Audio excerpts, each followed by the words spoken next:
Halo guys, selamat datang di channel game dan anime. Channel yang bakal ngebahas tentang seputar game dan anime. Terkadang seseorang akan menjadi semakin kuat setelah mereka merasa dihianati oleh orang yang sangat mereka percaya. Umumnya, anime dengan cerita seperti ini bisa membawa perubahan besar bagi karakter utama maupun karakter sampingan. Namun, pengkhianatan biasanya lebih sering membawa rasa sakit bagi para penonton, terutama bagi fans karakter yang telah berkhianat tersebut. Tapi sebelum kita mulai video ini, ada baiknya jika kalian like, subscribe, dan nyalakan bel notifikasi ya, agar kalian bisa tahu kalau kami upload video baru. Berikut adalah 10 rekomendasi anime dengan MC yang semakin kuat setelah dikhianati. Yang pertama, Akatsuki no Yona, Yona of the Dawn. Berkisah tentang seorang putri bernama Yona, hidup dengan kenyamanan dan kemewahan. Karakter utama ini tinggal di kerajaan yang damai dan terlihat tanpa ada masalah. Namun, tiba-tiba saja, ayah Yona yang seorang raja dikhianati dan dibunuh oleh sepupu tercintanya. Akibat pengkhianatannya itu, kehidupan putri Yona kini dalam bahaya. Karena hal itu, dia harus melarikan diri bersama teman masa kecilnya dan pengawal pribadinya.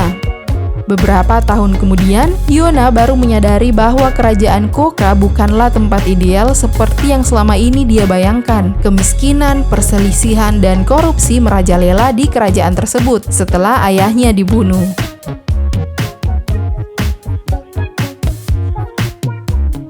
Yang kedua, Betum. Berkisah tentang seorang pemuda pengangguran berusia 22 tahun bernama Sakamoto Ryuta sebagai karakter utama, yang dikenal sebagai pemain elit dengan peringkat nomor 9 di dunia dan nomor 1 di Jepang dalam dunia game Betum. Tetapi di kehidupan aslinya dia dikenal sebagai orang yang biasa-biasa saja dan masih tinggal bersama kedua orang tuanya. Hingga suatu hari dia terbangun di sebuah pulau tropis dengan pertanyaan, sembari mengingat bagaimana dia bisa berada di sana. Saat berjalan mengelilingi pulau, ia melihat orang yang aneh yang tiba-tiba menyerangnya dengan melemparkan bom peledak. Hingga dia sadar hidupnya dalam bahaya dan entah kenapa dia berpikir bahwa dirinya telah terperangkap dalam versi nyata dari permainan favoritnya.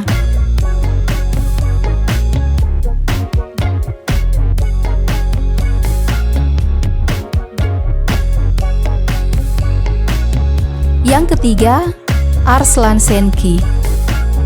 Anime yang diadaptasi dari novel karya Yoshiki Tanaka berkisah tentang seorang putra mahkota kerajaan Pars bernama Arslan, di mana kerajaan tersebut telah diambil alih dan dikhianati oleh kerajaan Lusitania. Arslan, anak yang tidak bisa diandalkan, lemah, dan kemampuannya sebagai penerus tahta pun diragukan. Di saat usianya 14 tahun, Arslan ikut serta dalam perang pertamanya, dan dari perang itu dia kehilangan segalanya. Setelah ayahnya yang merupakan Raja Adragoras kalah dalam pertempuran, takdir apakah yang akan menanti Arslan? Apakah dia akan terlempar ke dasar jurang neraka? Bisakah ia merebut kembali kerajaannya yang telah jatuh?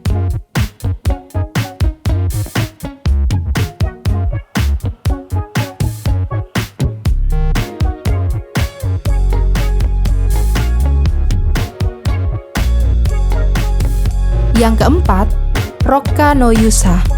Tidak hanya karakter utama yang memiliki cerita kelam seperti dikhianati oleh temannya sendiri.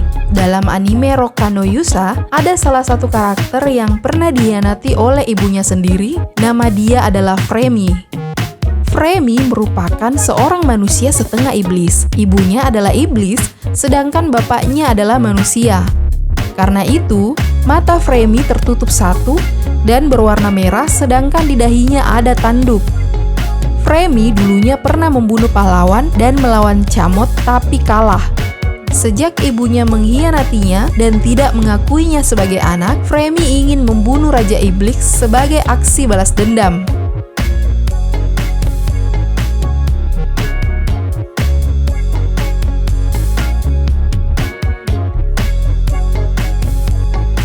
Yang kelima, Guilty Crown. Guilty Crown adalah sebuah anime bagus yang memiliki keunikannya tersendiri dan cukup enak untuk ditonton. karena anime ini menambahkan aspek yang membuat kita mengerti bahwa untuk menjadi penyelamat, dukungan dari teman-teman dan seseorang yang penting sangat diperlukan. Anime ini berkisah ketika Jepang dilanda apokalips virus. Saat itu juga, sebuah badan internasional bernama GHQ mengambil alih pemerintahan Jepang dengan maksud memulihkan Jepang dan melenyapkan virus tersebut. 10 tahun kemudian, seorang siswa SMA yang sedikit tertutup bernama Uomashu dipertemukan dengan serangkaian kejadian hingga terjerumus masuk ke dalam sebuah kelompok pemberontak, melewati banyak kejadian sampai pada pertarungan pengkhianatan.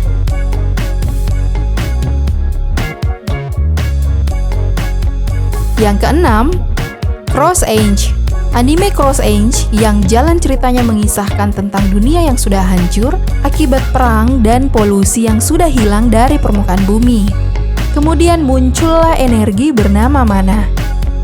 Energi tersebut dimanfaatkan orang-orang untuk hidup dan berbagi informasi tanpa adanya batasan. Namun, hanya orang tertentu yang bisa menggunakan mana. Mereka itu disebut sebagai norma. Dan mereka juga adalah orang terendah kastanya di masyarakat.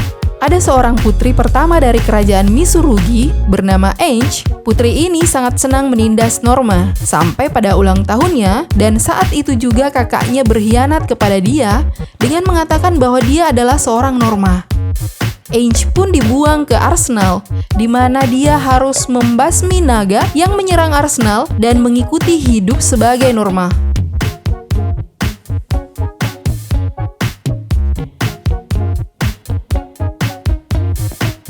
Yang ketujuh, Densetsu no Yusha no Densetsu.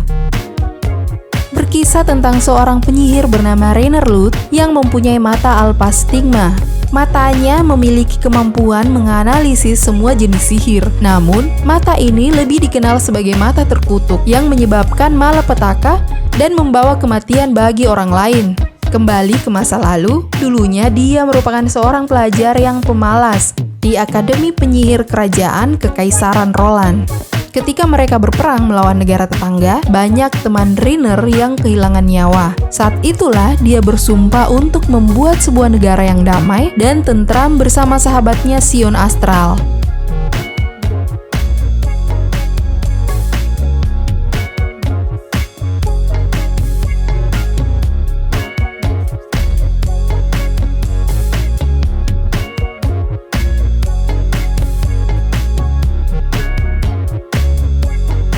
Kedelapan, Arifureta Sogukyu de Sekai Seikyu. Arifureta berkisah tentang Hajime Nagumo yang merupakan seorang otaku berat dengan kehidupan sederhana. Suatu hari, hidupnya mulai berubah setelah dirinya dan teman-teman kelasnya berpindah ke dunia fantasi. Di dunia barunya, mereka diperlakukan layaknya pahlawan dan ditugaskan untuk menyelamatkan umat manusia dari kepunahan. Di satu sisi, Hajime hanya dibekali oleh satu kemampuan saja, tetapi teman-temannya memiliki banyak kemampuan. Karena hal itu, dia dijadikan bahan rundungan oleh teman-teman kelasnya.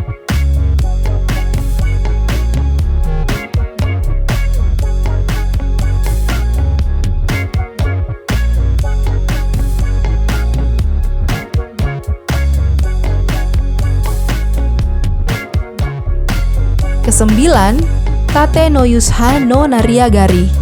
Tate no Yusha no Nariagari mengisahkan tentang seorang otaku bernama Naofumi Iwatani yang terpanggil ke dunia isekai dan terpilih menjadi salah satu dari 4 pahlawan yang harus melindungi kerajaan Melromark. Masing-masing pahlawan memiliki senjata legendaris. Sayangnya, dia hanya mendapatkan senjata tameng. Namun, karena kurangnya pengalaman, dia dianggap sebagai pahlawan yang paling lemah dan selalu salah hingga pada akhirnya dia dihianati oleh orang yang dia percaya. Merasa dihianati, Naofumi memutuskan untuk menjadi pahlawan tameng terkuat dengan berbagai cara dan berencana untuk balas dendam ke kerajaan Melromark.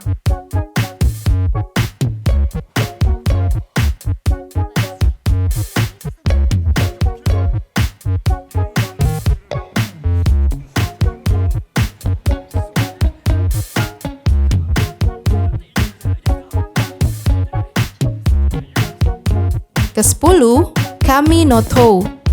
Meski pada awalnya Rachel diperlihatkan sebagai sosok yang baik dan lembut layaknya heroin utama pada umumnya, tapi sifat aslinya mulai terlihat saat menyentuh pertengahan episode.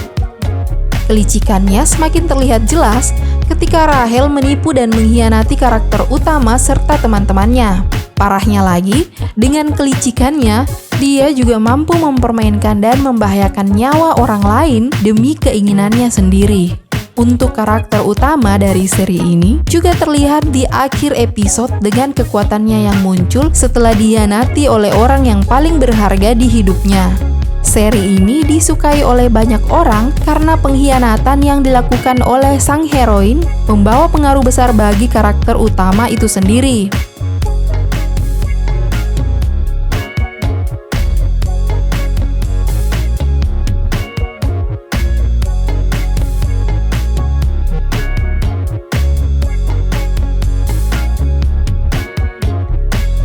Nah, itulah tadi 10 rekomendasi anime dengan MC menjadi semakin kuat setelah dikhianati, versi game dan anime. Jika ada anime yang ingin kalian tambahkan, silahkan tulis di kolom komentar ya. Dan jangan lupa kalau kalian suka video ini, like, subscribe, dan nyalakan lonceng notifikasi biar kalian bisa tahu kalau kami update video baru. Share juga ke teman-teman kalian ya. Terima kasih dan sampai jumpa di video selanjutnya.